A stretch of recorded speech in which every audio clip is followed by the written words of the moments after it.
김승옥의 소설 무진기행의 배경인 전남 순천. 세계 5대 연안습지로 꼽히는 순천만을 비롯해 산과 바다, 강이 어우러진 축복의 땅으로 맛있는 남도 정식의 진수를 선사한다. 순천에서만 맛볼 수 있는 짱뚱어탕과 뼈까지 씹어먹는 고소한 맛 정어리 쌈밥. 배불리 먹고 난 뒤 즐기는 전통 차 한 잔의 여유까지 허락되는 곳.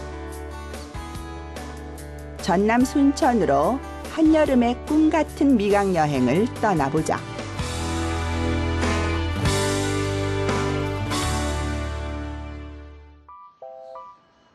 벌교에 가서 주먹 자랑, 여수에 가서 돈 자랑하지 말듯 함부로 인물 자랑을 하지 말라는 곳, 전라남도 순천.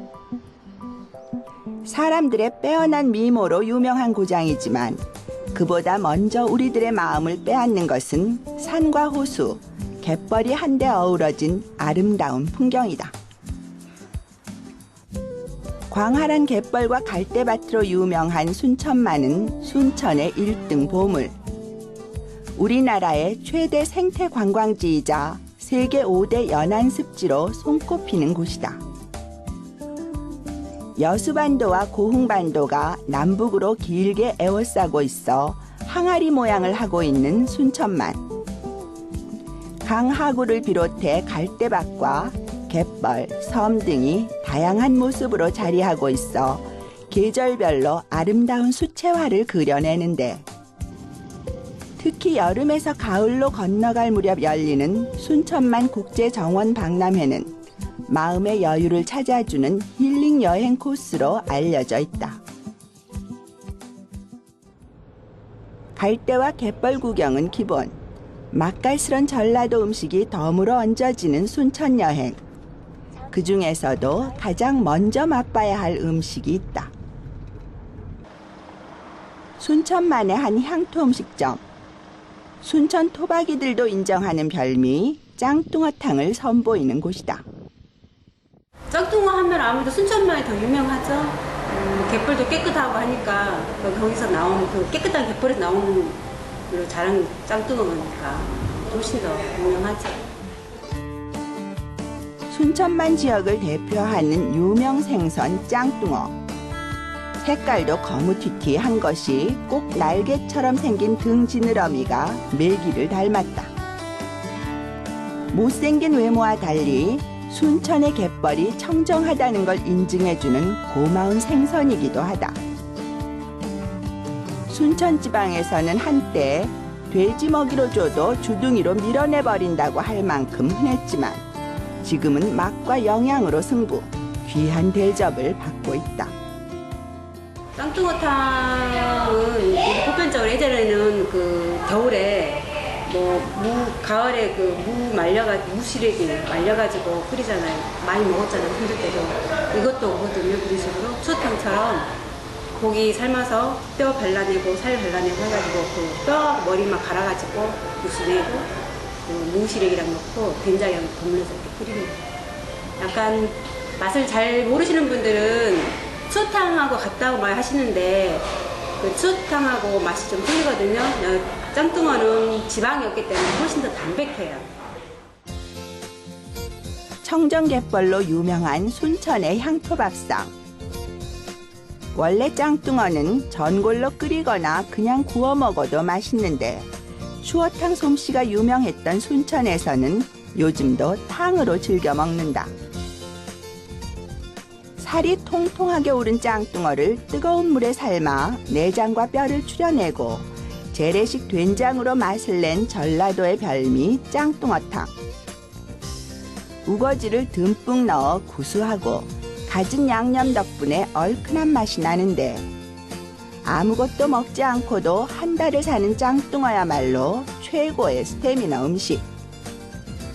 짱뚱어 100마리를 먹으면 감기에 걸리지 않고 과식해도 탈이 나지 않는다고 해서 순천은 물론 가까운 영양과 보성에서도 즐겨 먹던 보양식이다. 갯벌이 내준 보물 짱뚱어탕. 이 맛에 오늘도 순천을 찾은 관광객들은 배를 든든히 채우고 다시금 길을 나선다. 여름에 또 나오는 거거든요. 여름에 동면 겨울에 동면 깨고 날 좋을 때 나와서 갯벌에 뛰어다니면서 고기를 먹으니까 그만큼 많이 뛰어다니니까 지방이 없고 단백질도 풍부하고 그래서 스테미너로 많이 먹죠. 그쪽에서 여름 보양식으로. 순천의 기름진 갯벌은 그야말로 맛의 천국. 다른 지역에서 맛볼 수 없는 무궁무진한 별미를 품고 있는데 짱뚱어와 함께 꼭 한번 맛봐야 할 음식이 또 있다. 순천시 행동에 자리하고 있는 한 쌈밥집. 국민생선 고등어부터 제육볶음까지 쌈밥의 재료는 다양하지만 특별히 주목받는 메뉴가 있다. 네, 정어리에는 핵산이 많이 들어있어요.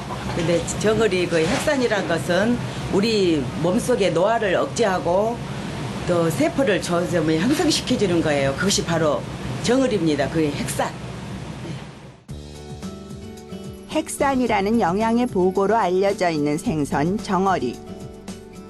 청어과에 속하는 바닷물고기로 고등어와 함께 대표적인 등푸른 생선 중 하나로 꼽히는데 고등어보다는 한참 작고 멸치와 비슷하게 생겼으나 크기가 더 크고 둥글며 기름기가 많다. 작은 몸집 때문에 구이보다는 젓갈로 먹는 것이 일반적이지만 순천 지역에서는 예부터 다양한 요리로 즐겨왔다. 함토 음식이죠. 우리 전라도 순천의 함토 음식. 옛날에 저 어렸을 때도 이 정어리로 가지고 젓갈을 담았어요. 젓갈을 담았을 때 이것을 옛날에는 연탄불에다가 하나씩 구워갖고 먹는 그 옛 추억도 있고 야 이렇게 또 고사리였고 그때 지져갖고 이렇게 끓여갖고 먹고 그랬었어요. 크기가 작고 살이 통통하게 오른 것일수록 맛이 좋다는 정어리. 본격적으로 조림 요리에 들어가기 전에 먼저 준비해둬야 할 재료가 있다는데 바로 햇고사리다. 이게 신기해요. 여기다 고사리를 까시는 이유가 있으신가요? 이 정어리하고 고사리는 궁합이 굉장히 맞는답니다. 예. 그래서 이 다른 조림 말고 정어리 할 때만 하시는 거예요? 예, 정어리 할 때만 고사리를 얹어요. 예. 나물 요리의 대명사격인 고사리. 정어리 쌈밥에 쓰이는 것은 제철에 나오는 햇고사리로 짙은 밤색을 띠고 대가 통통하며 쭈글거리지 않은 것을 고른다. 고사리는 물에 살짝 데쳐 나물로 무쳐 먹는 것이 보통이지만 다른 요리의 부재료로 들어가 감칠맛을 내는 조연 역할도 톡톡히 한다. 특히 정어리와 함께 조리면 맛과 영양 모두 환상적인 궁합을 이루는데 먼저 냄비에 햇고사리를 듬뿍 깔아준 다음 미리 양념해둔 정어리를 그 위에 올린다. 그렇게 10분 가까이 센 불에 올려 푹 끓이다가 정어리가 익을 때쯤 마무리 양념을 해주면 된다. 그리고 여러 가지 야채 소스가 한 8가지가 들어갑니다. 이것을 이렇게 양념을 하고 8가지 채소로 만든 양념 소스를 더해 진하고 얼큰하게 끓여내는 정어리 조림. 정어리 속까지 양념이 파고들 때쯤 마지막으로 큼지막하게 썬 양파와 함께 향이 강한 방아잎을 수북이 올려준다. 3월달부터 6월달까지 그 시기가 제일로 부드럽고 맛있을 때입니다. 담백한 맛이고 그 고사리에 저거리하고 어울려진 맛이 굉장히 맛있습니다. 푸짐한 쌈과 매콤한 정어리 조림이 어우러지는 순천의 향토밥상. 특유의 향이 진한 방아잎 속에 매운 반전이 숨어있는 정어리 쌈밥. 갖가지 싱싱한 채소와 함께 곁들여 먹으면 전라도 별미 중에서도 세 손가락에 거뜬히 들 만큼 기막힌 맛을 자랑한다.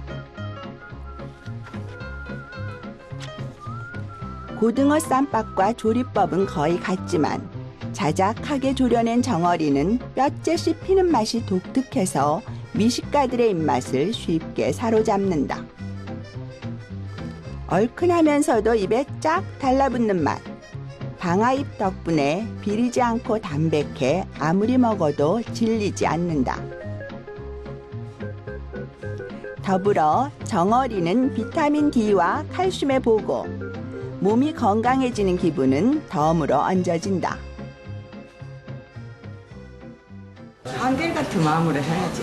한결같은 마음. 여기서 음식을 드시고 다시 이렇게 소프로 음식을 붙여주시라고 맛있다고 그랬을 때부터 외국으로 또 가져가신다고 그럴 때는 진짜 많은 보람을 느끼죠. 낮보다 밤이 더 아름다운 도시 순천. 순천만의 용산 전망대나 죽도봉 공원에 올라 밤길을 걸으며 바라보는 야경은 순천 여행의 백미. 금방이라도 꿈속으로 향하는 길이 열릴 것 같다. 하루 일정으로는 아쉽기만 한 순천 여행. 보성과 함께 전통 차의 고장으로 알려져 있는 만큼 차 한 잔의 여유를 놓칠 수 없다. 초록의 싱그러움이 금방이라도 찻잔에 또르르 굴러올 것만 같은 풍경이 펼쳐지는 곳. 주암호를 끼고 모우산 동쪽 자락으로 향하는 길에서 만난 이곳은 순천의 명차를 키워내는 차밭. 대나무 그늘 아래 묵묵히 제자리를 지키고 서 있는 보물들이 차나무다. 그 속에서 바삐 움직이는 한 사람. 우리 차 연구에 앞장서고 있는 박동춘 씨다. 그 순천 지역은 옛날에 조선 중기에 문인이면서 사상가이기도 했던 허균이 이 순천차와 하순차를 맛보고 순천차가 향도 좋고 맛도 좋다라고 하는 그 순천차의 품평을 한 바가 있어요. 그래서 그분이 순천차를 특별히 애호하시고 그렇게 품평한 기록이기 때문에 순천 지역은 좋은 차를 만들 수 있는 일단은 그 자연 환경은 굉장히 뛰어난 곳이다. 이런 것이 이제 옛날로부터 증명되어 온 곳이고요. 조선 중기의 다인이자 집안 대대로 차를 즐겼던 허균 선생도 기꺼이 인정했다는 순천의 차. 산수가 수려하고 물과 공기가 맑아 차를 재배하기 좋은 요건을 갖춘 것이 그 비결로 손꼽히는데, 지금의 차밭은 대왕사의 스님들이 수행 때 마시는 차를 자급자족하기 위해 조성한 것으로 알려져 있다. 좋은 차를 만들기 위해서는 차밭의 환경, 그 생육 환경이 굉장히 중요한데, 대부분 옛날 사람들의 기록에 의하면 이렇게 산속 산곡차와 중로차를 명차를 만들 수 있는 기본 생육 지역으로 옛날 사람들이 연구를 해놨어요. 그런 면에서 여기에 저희 이제 대왕의 차밭은 산곡에 있으면서 대나무 속에 있기 때문에 양단의 좋은 조건을 다 갖추고 있어서 기본적으로 명차를 만들 수 있는 그런 그 생육 조건을 갖추고 있다, 이렇게 볼 수 있습니다. 해차를 채취하는 시기는 보통 4월 말과 5월 초. 이때는 보통 산막에 머물며 며칠에 걸쳐 차잎을 딴다. 대부분 돌밭이나 대밭에서 난 차를 상품으로 쳐주는데, 이곳 대밭에서 채취하는 차 역시 중로차라 불리며 명차로 인정받고 있다. 차잎을 지금 좋은 차잎만 지금 골라서 따는데, 이건 대부분 1창 1기 정도의 차잎을 따는 거예요. 창이라고 하는 것은 이렇게 뾰족한 창처럼 생겼다 그래서 창이고, 기는 깃발처럼 생겼다 그래서 기예요. 그래서 요런 정도를 1창 1기라고 얘기를 할 수 있는데, 요런 잎들만 지금 선별해서 따고 있는 작업이죠. 새순이 올라온 옆으로 잎 하나가 펼쳐진 것이 일기일창. 두 잎이면 일기이창이라고 부르는데, 되도록 이렇게 두 유형만을 골라 딴다. 차 차 고유의 전기를 가득 품고 있는 잎만 골라 떫고 쓴맛을 내는 쇳잎을 걸러내기 위함이다. 차 잎을 따는 작업이 마무리되면 잎 고르기를 할 차례. 차의 맛을 고르게 하기 위해 줄기만 따로 걸러내는 것이다. 잎을 딸 때와 마찬가지로 모든 공정은 수작업. 차 한 잎 한 잎마다 만드는 사람의 손길이 닿지 않는 곳이 없다. 이게 연차라고 하는데 잎 고르기. 근데 이게 줄기하고 이게 기가 있고 창이 있을 거 아니에요. 이렇게 기가 있고 창이 있는데 이 줄기가 들어가게 되면 차를 초벌 덮을 때 열 전도가 다르겠죠. 줄기하고 잎하고. 그래서 이걸 골라내야 그 좋은 차를 만들 수가 있어요. 차 잎을 덮을 때 그 맛과 향이 고르도록 줄기를 걸러내는 작업이 연차. 좋은 차를 빚어내는 것은 결국 만드는 사람의 정성이다. 그런데 줄기와 따로 걸러진 잎들, 크기에 따라 이름도 다르다.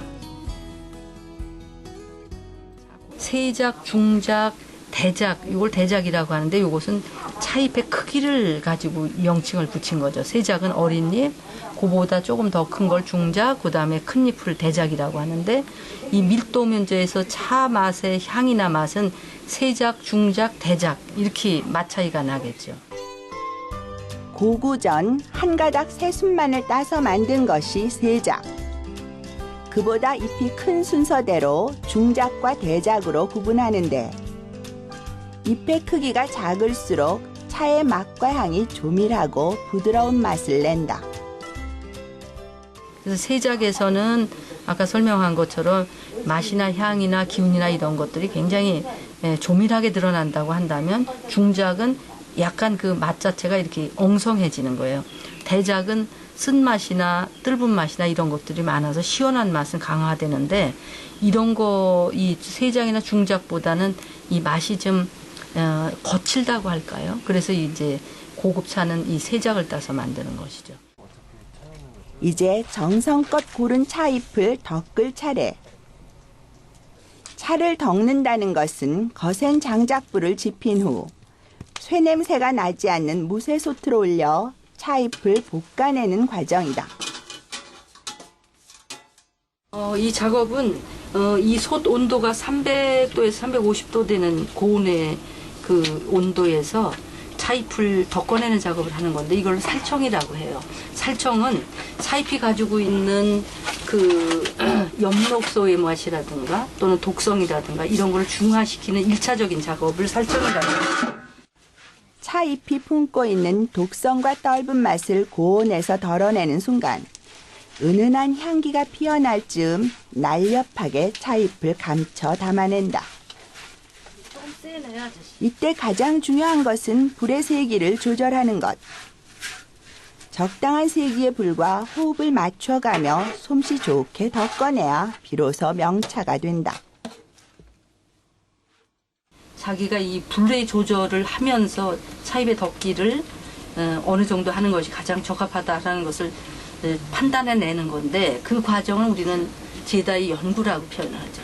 그래서 치밀한 연구자만이 이러한 경지라는 것은 사람이 마셔서 아름다운 차를 만들어낼 수 있는 그런 조건을 가지고 있다. 이렇게 볼 수 있습니다.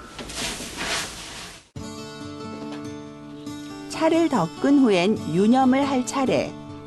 덮어낸 차잎을 손으로 박박 비비는 작업으로 차에 담긴 성분을 잘 추출하고자 세포벽을 뭉그러뜨리는 것이다. 유념이라고 하는 건데 이 지금 1차 초벌로 덮은 거에서 이제 엽록소를 완전히 빼내는 작업이에요. 네. 유념까지 거친 차잎은 그대로 대자리에 넣어 창호지로 덮어두는데 뭉개진 차잎을 하나하나 털어내며 물기를 없애기 위해서다. 이것은 엽록소가 가지고 있는 그 탁한 맛을 요런 털기 과정을 통해서 그 잎이 수분이 증발되면서 약간 산화 과정을 거치면서 그 엽록소 맛이 여기에서 조금씩 그 엷어지게 되는 것이죠. 차를 마실 때 남는 여운만큼이나 긴 시간을 기다려야 명차를 얻을 수 있는 법. 수분이 날아간 차잎은 다시 거두어 다른 가마솥에 올려 재차 덮는다. 재건이라 불리는 이 작업은 차잎이 가지고 있는 맛과 향을 응축시키면서 습기를 없애는 것으로 처음 덮을 때보다 긴 시간 공을 들여야 한다. 차가 가지고 있는 좋은 성분이나 향기 이런 것들을 갈무리하는 거가 바로 재건이에요. 그 재건에서는 제일 중요하게 다뤄줘야 되는 것은 아까 초벌에서는 고온에서 다루었지만 여기에서는 그거보다는 낮은 온도에서 오랫동안 이 습기를 말리면서 그 차잎에서 그 습도를 한 뭐 0.05% 정도 내외로 여기에서 이제 제거를 시켜서 보관하는 저장하는 용으로다가 재건을 하게 되죠. 자연이 키우고 다시 자연의 힘을 빌어 시간과 정성으로 탄생시킨 우리의 전통차. 그 속에 담겨있는 은은한 맛과 향은 그 어느 음식과도 비교할 수 없는 가치를 지니고 있다. 제다라고 하는 것은 궁극적으로 차의 원리를 가장 파악한 사람이 차를 만들어내는 것이고 그런 사람의 이 손을 통해서 차잎이 가지고 있는 효능을 극대화하면서 그 문화가 가지고 있는 그 나라의 문화의 특장을 드러내는 작업이기 때문에 우리나라 전통의 그 제다인이라고 하는 것은 그러한 특성을 가지고 있다. 그래서 굉장히 중요한 문화의 어떤 특징 이런 것을 가지고 있는 문화다, 차문화다라고 말씀드릴 수 있습니다. 순천의 맑은 자연에서 얻은 우리의 전통차. 오랜 기다림과 만드는 사람의 지극한 정성 덕에 그 맛은 더욱 깊고 진하다. 단순히 한 잔의 차로 끝나는 것이 아니라 삶의 여유와 철학을 담고 있는 우리의 전통차. 이것이야말로 우리에게 가장 필요한 휴식이자 지친 마음을 어루만져주는 선물이 아닐까? 앞으로 차 문화에 있어서는 우리가 그거를 개선해야 되는 문제점도 많고 또는 정확한 역사와 문화에 대한 저변을 이해시키는 작업들이 아직도 많이 남아 있습니다.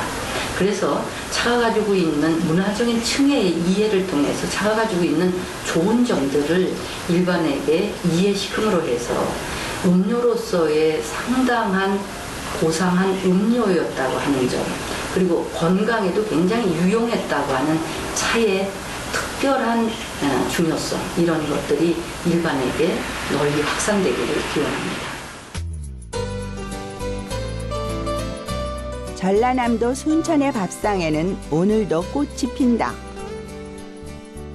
짱뚱어부터 정어리까지 청정 갯벌과 맑은 강에서 건져 올린 특급 보물들이 건강한 양념과 조리를 통해 거듭나 한식의 아름다움을 뽐낸다. 자연과 사람이 서로 부대끼고 함께 살아가며 일궈낸 소중한 결실들. 알고 보면 우리의 밥상 위에 오르는 것은 단지 음식이 아니라 우리의 삶이자 문화다. 보양식으로만 많이 인식이 되는데 아까도 말씀드렸던 대로 지방이 없고 단백질이 풍부하기 때문에 여성들 다이어트 하실 때 영양을 고루 보충을 하면서도 다이어트에 효과적으로 할 수 있는 게 짱뚱어거든요. 그래서 남자분들뿐만 아니라 여자분들도 다이어트나 피부 미용에 관심이 있으신 분은 같이 이렇게 먹어주면 좋거든요.